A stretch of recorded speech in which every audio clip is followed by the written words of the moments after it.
SBS 뉴스입니다. 정부가 지난 2주 동안의 추석 특별 방역 기간이 오늘 끝남에 따라 내일부터 전국의 사회적 거리 두기를 1단계로 하향한다고 밝혔습니다. 정부는 신규 확진자가 나흘째 두 자릿수를 유지하면서 안정세를 보이고 있다고 판단했다고 설명했습니다. 다만 진정세가 더딘 수도권에서는 여전히 2단계 거리 두기 가운데 주요 수칙들이 적용됩니다. 위험도가 높은 다중이용시설과 음식점, 카페 등 밀집 우려가 큰 시설의 매장 내 거리 두기도 그대로 유지됩니다. 정부는 또 이번 달 중순부터 단풍놀이를 떠나는 사람들이 늘어날 것으로 본다며 단체 대신 소규모 가족 단위로 탐방하고 마스크도 반드시 착용해달라고 당부했습니다. 국내 코로나19 신규 확진자가 어제 58명이 발생해 모두 24,606명으로 늘었습니다. 신규 확진자 가운데 국내 발생은 46명, 해외 유입 사례는 12명으로 잠정 집계됐습니다. 지역별 확진자는 서울 19명, 경기 18명, 인천 1명으로 수도권에서 38명이 확진됐습니다. 비수도권에서는 부산 3명, 대전과 강원에서 각각 2명, 충남에서 1명이 발생했습니다. 사망자는 2명이 발생해 모두 432명으로 늘었습니다.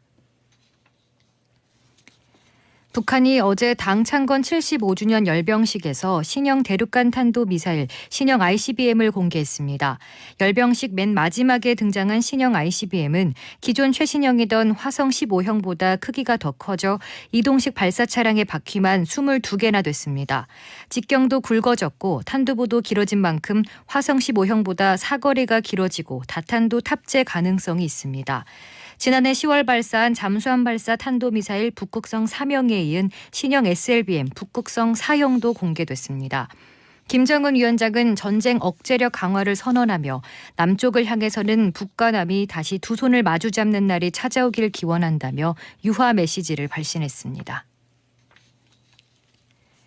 청와대는 북한 김정은 국무위원장의 노동당 창건 75주년 열병식 연설과 관련해 무력 충돌과 전쟁을 방지하기 위한 남북 간 여러 합의 사항이 반드시 지켜져야 한다고 밝혔습니다. 청와대는 오늘 서훈 국가안보실장 주재로 국가안전보장회 NSC 긴급상임위원회 회의를 열고 북한이 공개한 신형 무기 체계의 전략적 의미를 계속 분석하고 우리 방어 능력을 점검하기로 했다며 이렇게 밝혔습니다. 또 환경이 조성되는 대로 남북관계를 복원하자는 북한의 입장에 주목하면서 향후 동향을 면밀히 주시하고 관계부처가 조율된 입장으로 대처해 나가기로 했다고 밝혔습니다. 군 당국이 북한 노동당 창건 75주년 열병식에서 공개된 신형 대륙간 탄도미사일 등에 대해 우려를 표명하며 북한의 실질적 군사적 긴장 완화에 호응하라고 촉구했습니다. 국방부는 오늘 입장문에서 북한이 새로운 장거리 탄도미사일로 추정되는 무기 등을 공개한 것에 대해 우려를 표명하며 새롭게 공개된 북한의 무기 체계에 대해서는 한미 정보당국이 정밀 분석 중이라고 밝혔습니다. 이어 다만 군사력을 선제적으로 사용하지 않겠다는 북한의 입장에 주목한다며 9월 19일 군사합의의 완전한 이행 등 실질적인 군사적 긴장 완화에 호응할 것을 요구한다고 촉구했습니다. 오늘 밤은 전국에 구름이 많이 끼겠습니다. 월요일인 내일은 전국이 대체로 흐리다가 오후에 차차 맑아지겠습니다. 경기 남부와 강원 남부, 충청 북부와 경북 북부에는 새벽부터 아침 사이 산발적으로 빗방울이 떨어지는 곳이 있겠습니다. 내륙 지방은 아침까지 안개 끼는 곳이 있겠습니다. 내일 아침 기온은 서울 14도를 비롯해 전국이 9도에서 17도로 오늘보다 조금 높겠습니다.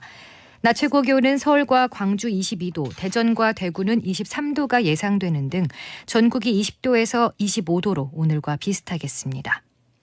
서울의 현재 기온은 19도, 습도는 63%입니다. 주시은입니다. 뉴스를 마칩니다. SBS